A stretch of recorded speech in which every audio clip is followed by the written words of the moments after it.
Is it still worth owning an e-moto such as a Surron or Talaria in 2025? Now, if you believe everything you see online and social media, you're probably thinking absolutely not, especially with the huge crackdown from police on these bikes in the UK at the moment, and also America. So in this video, I'm going to go through all the pros and the cons to work out whether it's still worth owning one of these bikes in 2025. So let's jump on the bike and get into it.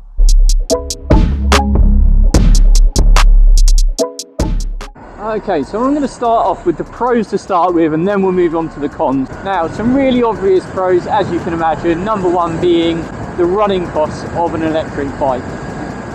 Now, normal combustion engines, you do have a lot more to deal with in terms of oil changes, spark plugs, fuel filters, all that kind of stuff. With things like the Surron, you don't have any of that. The only real maintenance I really need to do on this bike is basically brake pads and just to make sure the chain's got enough oil on it. Apart from that, there really is not a lot else to do. So the minimal amount of servicing also comes with running costs. So again, I don't really have to buy any parts apart from a couple of brake pads, maybe once a year, maybe a new chain every sort of 6 months to a year. And the actual running cost of the bike itself, it probably cost me 40 to 50p to charge the battery. And that pretty much sums up one of the biggest pros, which is running costs, because it literally cost me next to nothing to have this bike. Now obviously being electric, there's a huge thing that government are trying to push here in the UK, and that's being more carbon neutral and eco-friendly, of which you could argue these bikes tick that box 100%. Now, don't get me wrong, I don't know many people that have gone, do you know what, I really want to buy a Surron because I want to save the environment. No one's really buying it for that reason, but it's still a massive pro, and I guess it has to be looked at. But yeah, no emissions and therefore massively eco-friendly. Now the next pro, and what these bikes are notorious for, are how fast they are. And not only how fast they are, but how torquey they are. And that has to be one of the biggest selling points to this type of bike. They are literally the two-wheel Tesla of the motorbike world, if that's what class you want to put them in. They are extremely fast. And the torque on them is unreal. And when you start doing mods to them, obviously they become even faster and even torqueier, which just makes them the ultimate stunt machine. They're just, I mean, you'll know if you've had a go on a Surron, you own a Surron, and then you start modding them. I never have experienced anything like it, and I've had people that ride motorbikes that have had a go on this, and even they are so shocked how unbelievably fast they are. So definitely one of the biggest pros is the speed and the torque of these things. And with all that power, the other absolute beauty of these bikes is how quiet they are. Now you can rip around pretty much anywhere undetected because they are that quiet. If you're going through trails and fields, nobody knows you're there. And if you were to do the same on a combustion engine, you can guarantee the amount of attention that's going to attract to yourselves. So yeah, being quiet is definitely a pro, but depending on the type of bike you have, for off-road, absolutely brilliant if you're ripping trails and stuff like that. A lot of the motocross tracks across the UK now are starting to open up specifically for these bikes because they can run events at all times of the day and night. You haven't got these loud engines, you know, upsetting neighbours and wildlife and all that sort of stuff. But having said that, depending on the model you're riding, this can also be a con. Now, the reason I say that is the fact that the L1E that I'm riding at the moment obviously is very, very quiet and people do not hear you. I've had people cross the road in front of me, car parks and stuff like that. If people can't see you, they will automatically just pull out. So yeah, it can definitely be a con. And I think a lot of motorbike riders will agree with that. The noise that your bike makes gives you that presence on the road. People know you're there. And I'm sure everyone's experienced this with electric cars as well. The amount of times you are in a car park, you're not quite paying attention, and before you know it, there's a car right in front of you. So yeah, so it can be quite dangerous. Now comparing these again to motocross bikes, motorbikes, mopeds even, the other huge advantage that these bikes have are the weight. They are super lightweight. I mean, for my model here, you're talking 50 kilograms. So extremely easy to transport. You can throw it into the back of a van. Easy storage if you're storing it in a house or stuff like that. You're not lumping a huge great motorbike through your house. So definitely one of the pros would have to be the weight factor. And the next pro, and you might not think is a pro because it does attract attention, but that would be the look of these things. They are so unique and they are so customizable that you can really make these bikes your own. It doesn't matter whether you're doing power upgrades, it doesn't matter whether you're doing graphics kits. Now, I know you can obviously do that on every other type of bike, but I guess another one of the pros is the fact that they're not expensive, or they don't have to be expensive. Actually, I'm going to take that back. They can be extremely expensive to mod, but out of the box, they are extremely fast, and I find they're just such a good looking bike. They turn heads absolutely everywhere you go. Even with my off-road version, anywhere I ride, I'll always get people coming up to me and asking me about the bike. And I'll come on to that point in a minute, but everyone that I run into on this bike, especially the off-road one when I'm riding trails, and 99% of the time I get such a good reaction from the public. And that kind of leads on to what social media is all about at the moment surrounding these bikes, portraying such a bad image. And then you get the keyboard warriors and the Karens jumping on there as well and throwing their 2 pence in. But generally, every time I've come across any member of the public, they are so interested, so intrigued about the bike. And I'm sure you guys, if you've got one as well, you will know exactly what I mean. They want to know how fast it goes. They want to know about the battery. They want to know how far you can get on a charge. And that is purely why I absolutely fell in love with these bikes, is the fact that they are so different. And not only that, you can make them so different. And I guarantee if you're anything like me and you've bought one of these bikes, you've started modding it and you've thrown it around on your social media and stuff like that, the next thing that will happen is you'll start to get interaction from other riders, maybe in your local area, maybe even from the other side of the world. I speak to loads of people, Australia, America, even in the Philippines, as well as making some awesome friends here in the UK as well. So not only is there a massive community surrounding these bikes, 99.9% of the time as well, the people in the community are absolutely awesome as well. They're all like-minded people, all got a massive love and passion for these bikes, all willing to help you. And I'd definitely say that is, again, one of the biggest pros to these bikes. Now, the last pro I'm going to talk about kind of relates to the L1E version, and that is the fact that there is absolute zero tax on them. So you can ride legally on the road and you don't have to pay any road tax. So for me personally, it's a massive advantage. But like I said, it all depends on what model you've got. Now, there's a ton of other pros that I could run into.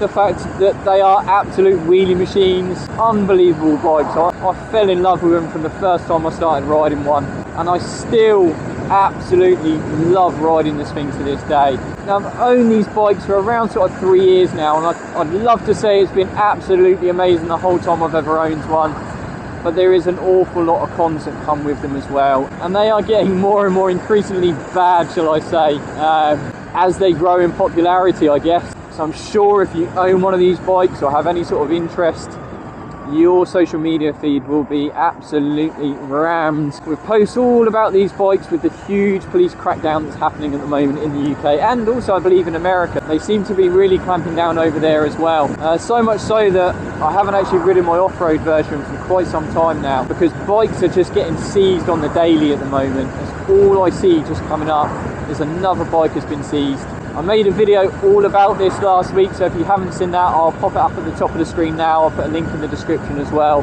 But yeah, it's getting really bad here in the UK, hence the reason why I did go down the legal route, so I can enjoy these bikes out on the road and not worry about having the police take it off me. But I'll run into all of that a little bit later in the video, because it is such a massive topic at the moment and there's loads to talk about. But let's just go through some day-to-day cons of owning a Surron or Talaria. Probably one of the biggest ones, which I kind of touched on earlier, was range anxiety. Now, if you have a combustion engine, you can pretty much go out for a day's riding. As soon as you run out of fuel, you drop into a petrol station, refill, you're on the way again.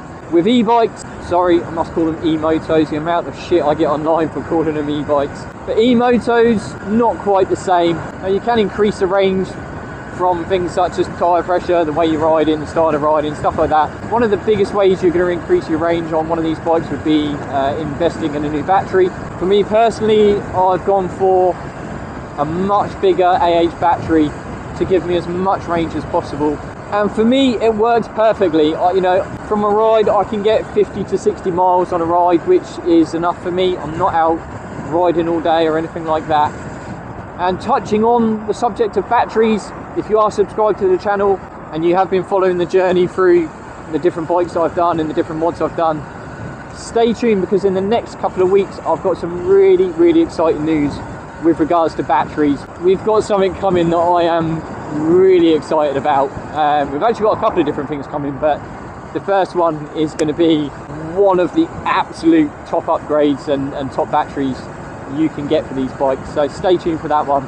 On that note, if you haven't subscribed, why not? It's absolutely free, so go ahead and smash that subscribe button for me. But yeah, going back, range anxiety, yes, it can be a concern depending on the battery you've got. There are ways around it by upgrading batteries, different sprockets, tyres, terrain, stuff like that. So yeah, you can improve it if needs be. I'd say the next biggest con with owning one of these bikes is going to be where you can actually ride them. Obviously, again, depending on the type of bike you've got.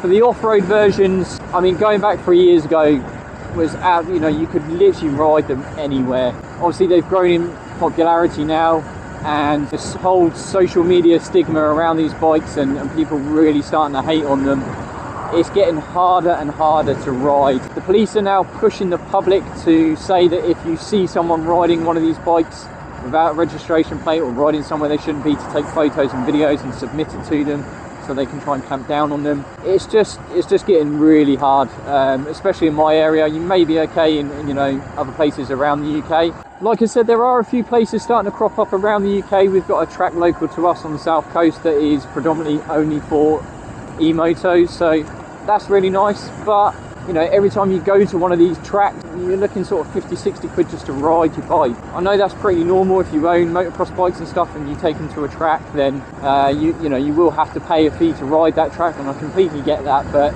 it just used to be so much more carefree and so much more easier. But you can then look at, you know, going down the L1E, the sort of legally registered route, but again, that comes with its disadvantages as well, because one of the biggest things that shocked me, well, actually two things that shocked me. One is actually trying to register one of these bikes is the most archaic thing I've ever experienced. You have to send everything by carrier pigeon, and any fees you have to pay via check. You can't just simply use your card, do a bank transfer. It just makes the whole process so much more difficult and so much longer. You're talking sort of 3.5 months from starting the process to actually being able to ride the bike. It just doesn't need to be that long and that drawn out. There is a much simpler way of doing it, but the government do not want anything to do with these bikes, so they're not going to help these companies such as the DVLA and sort of HMRC in assisting them with an easier route for people to get these bikes registered. But the amount of knockbacks and the times they got rejected because they wanted different bits of information which they didn't make clear in the first place when I first submitted the application and things like that. It is doable, don't get me wrong, it's just such a painful process, and I'd probably put that down as a bit of a disadvantage, a bit of a con. But the other thing that really shocked me, and again I truly believe this is because they do not want these bikes in the UK, and that is the insurance. Now, the last video I made was all about the police seizing these bikes and things like that, and the comment I get all the time is, oh, just register your bike, oh, just insure it and tax it and MOT it. If it was that easy, we would all be doing it, but it is so difficult. And with regards to the insurance,